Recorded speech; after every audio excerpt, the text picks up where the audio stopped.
Welcome to Engineering Influence, a podcast from the American Council of Engineering Companies. We have embarked on a series of episodes and really focused on emerging technologies, AI, digital twins, machine learning, really all of these technologies that are speeding to every sector of the economy. And of course, engineering is not immune from this. And in a couple weeks back, we talked about AI and kind of where it is and ChatGPT and really how the technology is developing.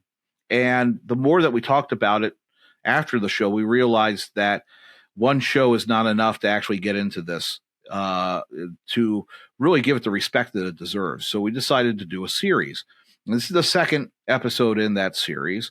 And what we're doing is talking about, instead of the technology itself, because everybody knows, it gets a handle on exactly what the technology is.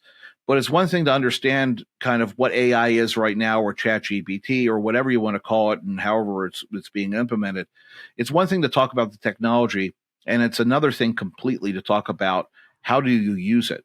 And from a business perspective, how do you really implement it and set the policies and procedures to make it successful within your firm? And how do you do it in such a way where it is overall a net benefit? And to talk about this, I'm very pleased to be joined by Nathan Bingham. He is the Chief Digital Officer at Power Engineers.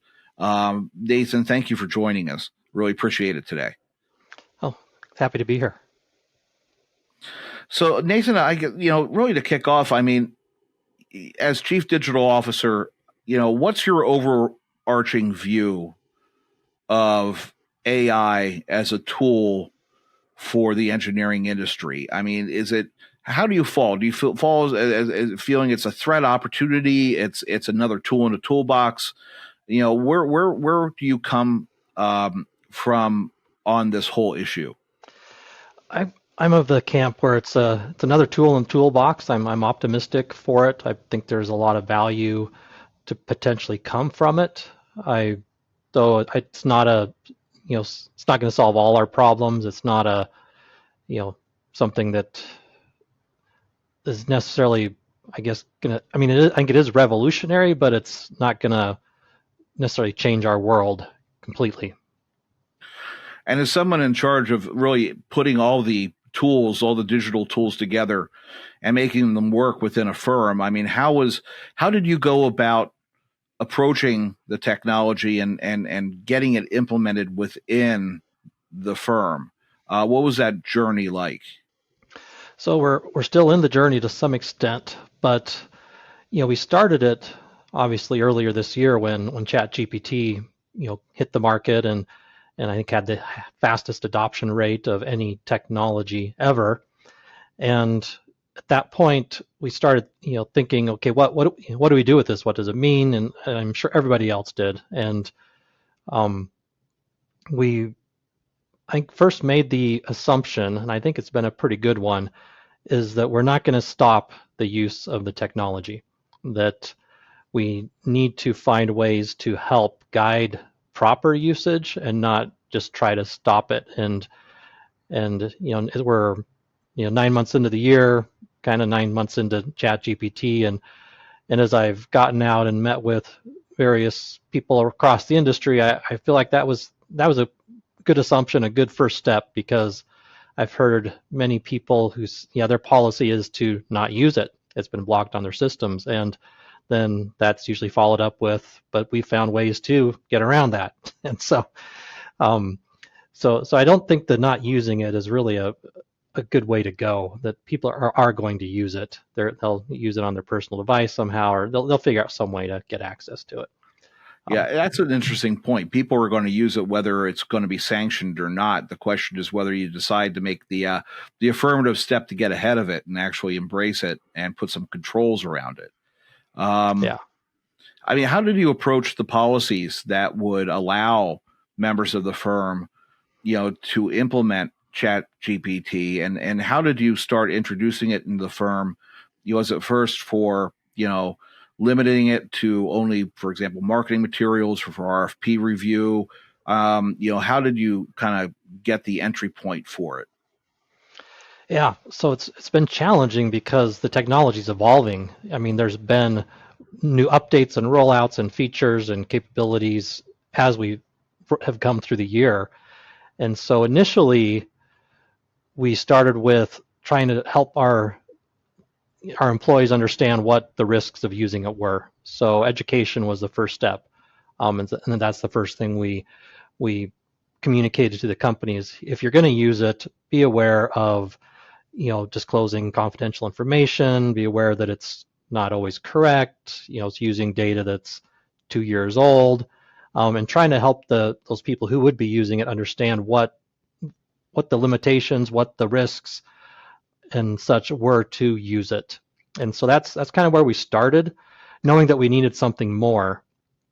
And so our next step was to figure out, is there a way to help us or help our employees use it more safely?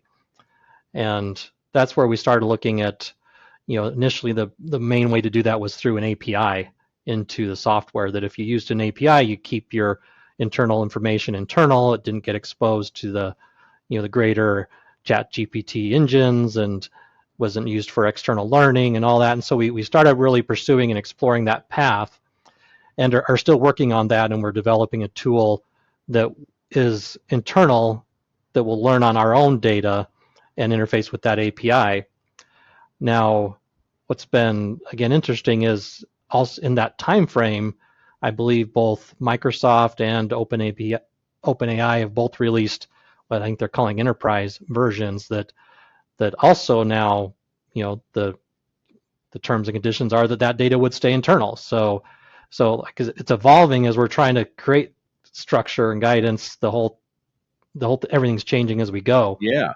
Yeah. It seems like it's kind of it's like the Wild West, but not really. I mean, it's just you're ahead of the curve, right? It's like the company, it's almost like, to a lesser degree, during COVID, and you had some rudimentary, online teams, software, and Zoom apparently got the market share, and then all of a sudden they start rolling out all the different things that you would want to have in a mature software product, but they didn't have the time to do it because adoption was so quick and everybody started using it that they had to play catch up. But of course, with Zoom, you're not talking about disclosing confidential information on an open source program, which is designed to capture data, right? Because AI is only as good as the data that's actually input into it. So, how robust do you feel these initial controls are coming out of Microsoft and the other companies that are trying to make these enterprise products? Oh, I don't know that I can comment on how robust I think they are. What we've done, is we're Microsoft shop, so the Microsoft implementation, Bing, I think I can't remember what exactly they call it, but the Bing Chat GPT implementation, is kind of rolled out to us almost unbeknownst to us that we had that capability in the enterprise version. So on policy wise, what we've done is, again, directed our employees to, if they're going to use a chat GPT or large language model, to use that Bing option that gives us that enterprise version, while in parallel we still continue to work on our internal version. And you'd asked previously about policies. We connected up with our legal team and spent quite a bit of time with them and with our cybersecurity team, and talked through, is a policy needed? And what we were concerned about was disclosing information, proprietary information, and putting the company at risk. And the way we ended up approaching it was that we didn't feel like there was necessarily anything new as far as risks go. Now, it was a new tool where you could do it, and so we actually, at the end of the day, did not implement create a new policy. What we did was create guidelines that, again, highlight the risks and things to be aware of, and then we referenced the existing policies that already had, things about, our employees had already agreed to these as far as keeping information confidential and and those types of things. And so we just highlighted, look, you've already agreed to these policies as your condition of employment. There's this new tool, and AI will, and we kept it open, not just ChatGPT, but AI is going to provide opportunities to potentially allow you to easily breach those policies or break those policies. So be aware of these things. Here's those policies for reference, and just make sure that as you're doing that, look to us for guidance to help you not get into trouble here. And so really we released it as a guideline that references existing policies that already kind of cover the legal basis on what we were concerned with. Which goes to the idea that, I mean, it's important for firms out there, no matter your size, to have a good data privacy and just data policies in place to restrict the exposure of confidential information, client information, or internal corporate information, and to have that fairly sweeping so that you can adapt those policies to new technologies that come on, that you don't immediately have to create a whole new set of policies or procedures. You can just amend the ones that you have if they're written in the right ways, right? It's the important note of making sure that you actually do have the legwork already done, so that when these new technologies come on the market and everybody's scrambling to use them, that you already have some protection and coverage. Yeah, no, exactly, because there's gonna be the next Chat GPT, the next, and if we're always scrambling to catch up with them when it comes to security and confidentiality, then we're always going to be behind. So yeah, those policies need to be in place, and just we need to keep reminding employees that those exist. There'll be new tools and new ways to potentially get into trouble, and so we'll help you navigate that. So that's been our approach at this point, and based on how things have evolving, I think we're pretty happy with that path so far. Now, when I was talking to the group, offline, they mentioned the development of kind of your own bespoke the program. I think it was called RAM, if I'm not mistaken. We're calling it Bucky, which is Bucky, that's the name of our mascot. So so with Bucky, I mean that is the future of the technology. It seems like, and I heard this because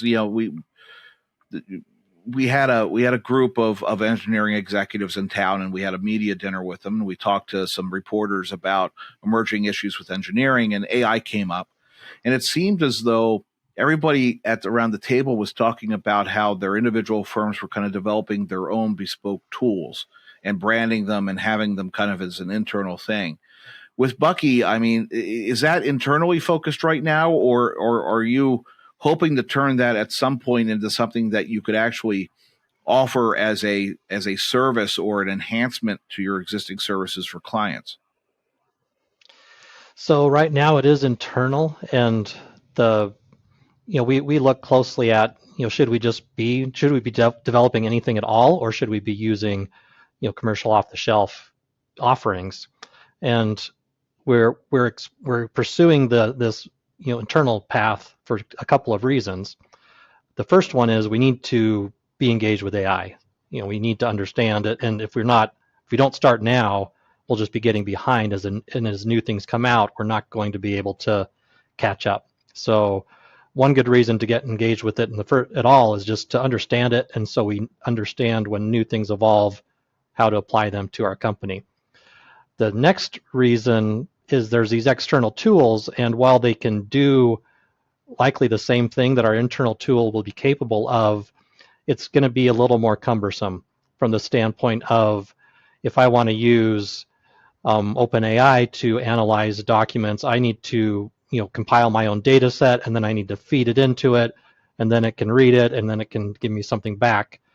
With our internal tool, we're compiling the key data sets that we want, so they will exist, and you won't need to feed those in to ask it questions about those data sets. So we're trying to make the user experience a lot easier and simpler so that they're not having to go through extra steps, spend extra time making sure they have the right information to do their analysis. So we're trying to take that kind of busy work and just get it so people can get the answers they want quickly with an internal tool that's aimed at the data that we want them to be looking at.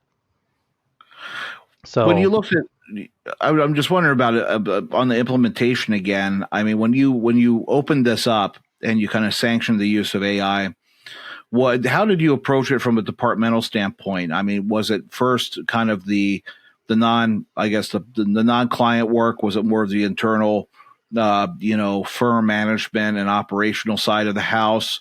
And if so, how did you kind of broach it and spread it from there? so with our internal tool, and I'll speak to, I guess, for the tool in general, we're just kind of letting people do what they might do with it.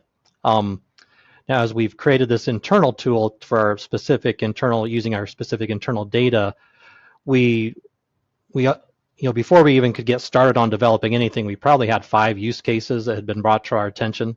Like, hey, we want to do this with it, we want to do that with it. A lot of people who had initial exposure thinking of ways to use it. And so we went through a process, developed a business case around, what initial use case do we think could give us the most value with the least effort. And so we did go through that process, developed a business case, looking at different options, and um, it selected one to pursue kind of as a first case. And as we were developing that case, people were hearing about that, and at this point, we probably have 3 different use cases kind of going in parallel. And initially, these are more focused. We kind of started at things that kind of our back office types of things, proposals and quality management and knowledge transfer types of use cases. We see that can expand towards more engineering tool kind of outward focused eventually. But we wanted to keep there's a lot of excitement, and I think it's just like it did externally. We see it growing quickly, and so we're really trying to keep it contained to some extent so we can get it done and correct, because if we let it get too big too fast, we're going to have disappointment in the tool. So it is challenging from that regard to keep the user audience small enough to where we can maintain their perceptions and keep them satisfied in what it's doing for them, and not let it just explode and have a bunch of disappointed users. Yeah, I guess with any new technology, it gets exciting really quickly. So it's kind of like managing expectations and maintaining the enthusiasm for the product or for the service with those kind of small control groups. I mean, I don't really see AI kind of going anywhere. If anything, it's just going to strengthen and get more robust over time. With I always wonder, like, there are more firms taking advantage of it. There are more firms that are actually starting to use it for their own business practices. Where do you see this pushing the firm in the future in terms of the fact that you have all these potential business use cases? You have the necessary step of creating the data sets and all the information that you need to plug in to the tool to be able to properly analyze and have an end result that makes sense.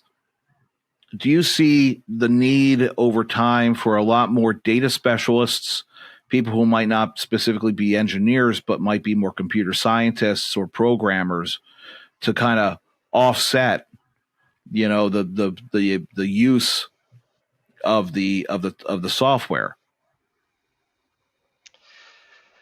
I don't see that as much as, how do I want to say this? I guess you think about, like, people needed to further the use of the technology in the company. We definitely will need people to help maintain the interface, to maintain the data sets. So I guess that is a little bit on that data technologist side. I don't see it being a huge addition. I mean, the secret to any firm, any firm's success is their knowledge, and so we still need those engineers and those professionals out there, building the data sets that we'll be using. And so, we will be adding staff to help support those data structures and managing the information and getting it in the right places. So that is a new skill set we will be adding to help maintain and create and maintain AI as it expands. I think there's still a lot of learning as we go to see where that right size is, and how much, what skills we actually need. I think with anything software wise, the user experience from a, I guess, implementation standpoint is getting simpler. You don't need to be, you're not deep in creating, C code anymore. You're using more sophisticated languages that make the whole process a little easier. It's so probably the key skill sets we are looking for are more people who understand the architecture and how the data needs to flow. And I think that's really the key for success is that to know what needs to happen where and how to properly connect things in the simplest way possible and not create redundancies and data sets that can get stranded and not updated or then accessed inadvertently that aren't supposed to. So it's if that makes sense. It's more of an architecture and strategy that I think is key rather than a lot of people pushing data around. Yeah. Yeah, we just started up a technology committee because all of these um, emerging technologies or technologies that have been out there for a while and are now widely adopted. We're trying to get a handle on them and get into the not really looking at what is it we're looking at the threats, of course, potential threats to the industry, but we're also looking at how firms could take advantage of them and stay ahead of the curve. It's this new territory for us. And I guess from your perspective as a chief digital officer, what would you expect from a group like ACEC or the ASCEs of the world, the trade associations that are out there kind of dealing with issues within the industry? I mean, what would be helpful for you? Where do you think that we fit, and how do you think that what would be beneficial from you for seeing in develop on our end of the house to help you guys do your businesses right by the technology, and then also make use of it in the best way possible? That's a good question. Having not thought specifically about that, the first place I go is thinking about the proper mixture of using AI and using engineering judgment. That having some, we're going to have to decide when is something developed by AI is good enough on its own compared to when does it need an engineering stamp and when does it need that professional oversight. And so where's that line, and who's going to decide that, and who's going to help form those standards around how much can be done, how far can we go and still have it meet our engineering, professional engineering responsibilities to the public, right? That so I think an association, organization like ACEC, I mean, I thinking about those kinds of things would be very helpful, because right now I think everybody's going to be trying to figure out their own line and how that works. So to have that more standardized and some guidelines in place would be helpful. For firms out there that are smaller firms that maybe not have the large IT staffs, I mean, how do you think they should start approaching this? I mean, Power has the ability to kind of take a look at this and set policies and procedures, double check with their legal counsel. I mean, for the smaller guys out there who want to use this, where do you think they should start? That's another very good question. I think, yeah, because truthfully, I see technology as a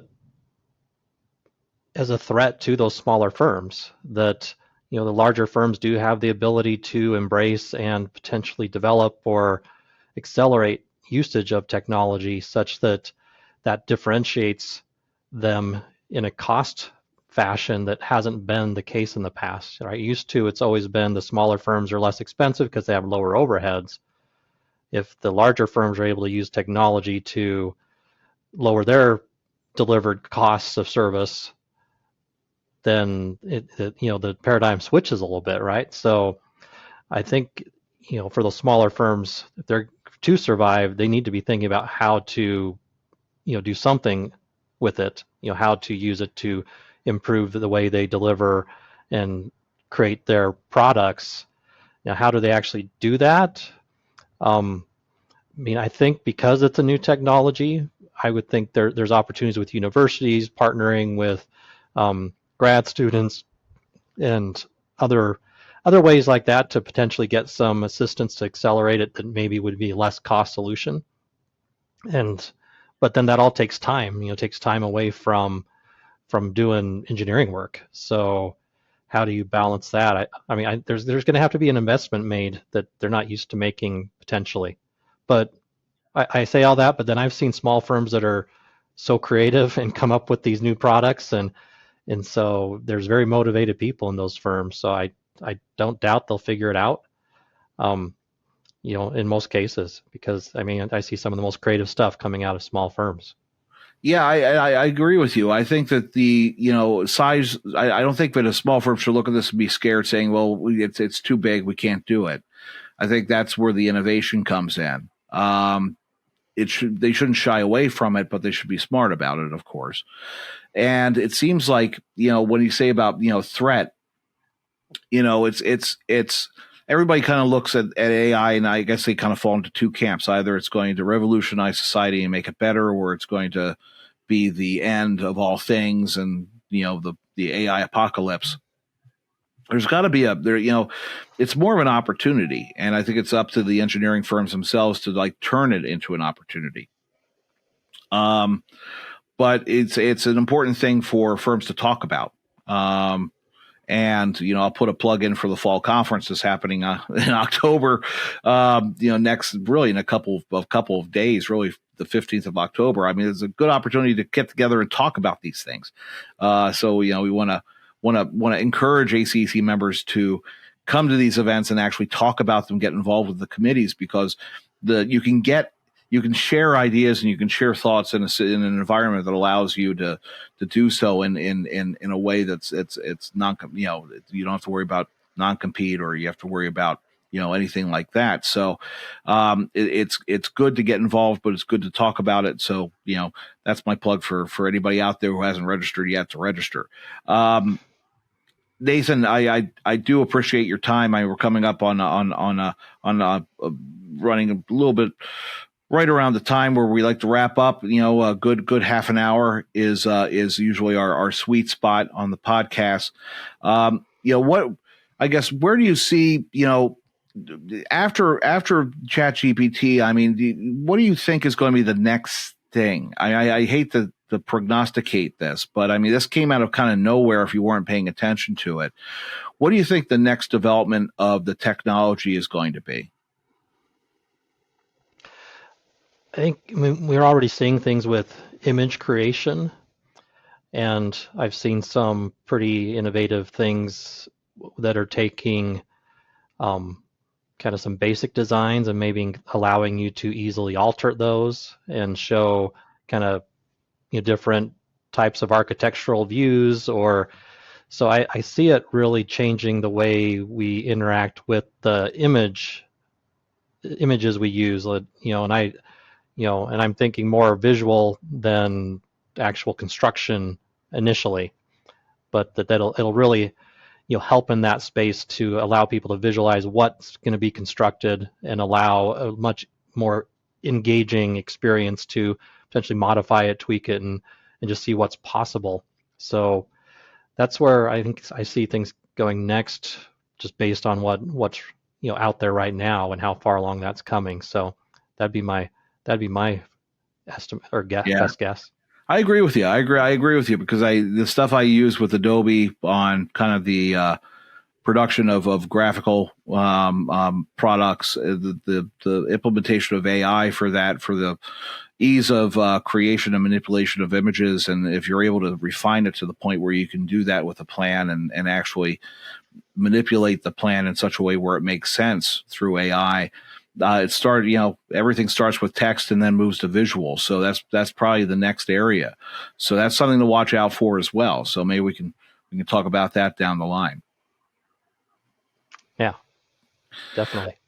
So Nathan Bingham, thank you so much for joining us. It's again, this is a rapidly changing environment, and technology is something else. It's going to revolutionize a lot, but we're trying to get our hands around it, trying to get our arms around it. So I appreciate your time today. Well, thanks for having me, Jeff. It's been a pleasure talking with you. Fantastic. And again, this has been Engineering Influence, a podcast from the American Council of Engineering Companies. And we will see you next time, where we'll probably dive a little bit more into AI, and then we're going to look at some digital twins and machine learning and the like. So stay with this series. It's going to be great. And look forward to the next episode. So take care.